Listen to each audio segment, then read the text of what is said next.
talking with Ralph and Chili, there's on a varsity. That's interesting, Chili.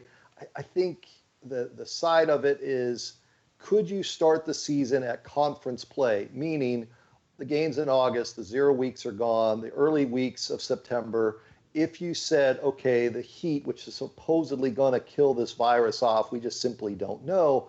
But could you say, all right, August 15th, we're going to aim to start having workouts, and we're not going to have a season until we get to September 15th, September 22nd, somewhere in that range. Does that seem plausible and feasible rather than wiping everything out? I don't know if that gives the kids enough time. If you're saying start on August 15th, start the season on September 15th, 1 month isn't going to be enough time after all this downtime for the kids to possibly get in shape. Unless you're talking about let the kids back in the facilities in July and then they can start their camps. But I don't know. I think it's going to be tough. I think that's going to be tough because then you're going to have football fully running into basketball. It's going to be hard. Ralph, in terms of the players that this hurts, let's talk recruiting specifically in this space.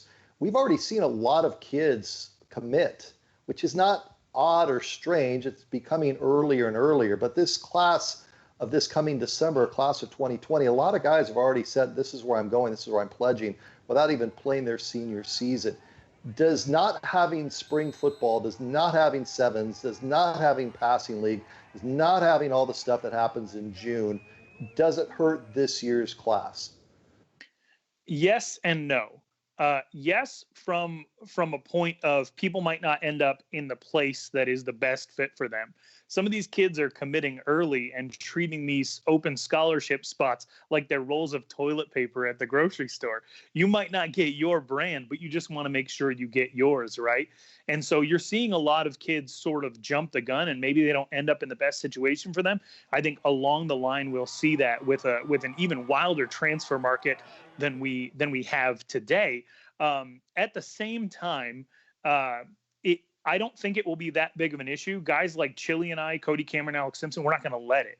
You know, we're going to make sure that we've been on the phone with more college coaches than we ever have in the last couple of months, making sure that these coaches know who they should be looking into further, what high school coaches they should be on the phone with.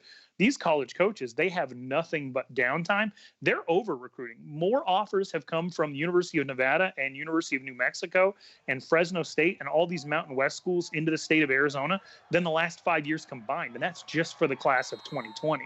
So the recruiting is going to be there for now.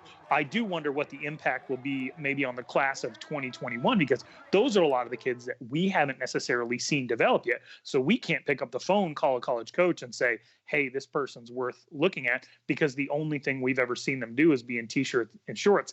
The other thing that I think is really important to point out is a lot of these coaches lie about the importance of 7-on-7 and the fact that they don't watch it. All of a sudden, when it's not around, they're all kind of scrambling, because on the down low, they definitely do. And Chili will tell you, they definitely pay attention to 7-on-7. Yeah, that's for sure.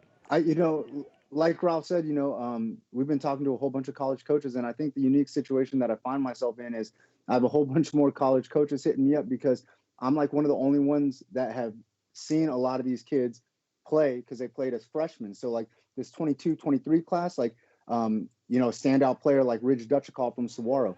I'm the only one that's actually seen him play meaningful game reps, and so I have all these college coaches asking me, like, what does he look like in an actual game? Because you've seen it. There's a lot of people that just haven't. So, I'm very fortunate and blessed that I took that time on, Wednesdays and Thursdays to watch these kids. So our recruiting here in Arizona, I don't think is sliding as much as it is elsewhere for 22s and 23s and even some 21s. Okay, before I get you both out of here talking with Ralph and Chili, I'm going to be pretty direct on this. I just need a yes or no and a little bit of an explanation. Will we have football at the high school level here in Arizona this coming fall, Ralph? Yeah, we will. It might not be what we're used to, but there is going to be football in some form this fall. Chili? Because I'm about that positivity right now, I got to say yes and agree with my boy Ralph, because I'm not going to let this go negative at this time. So I'm going to say yes, we're going to get it in some capacity for sure. Ralph and Chili, Arizona Varsity. Make sure you check out their content. Always good to catch up with the guys, even if it is miles and miles apart. Good seeing you guys. Stay safe. Thanks, Brad.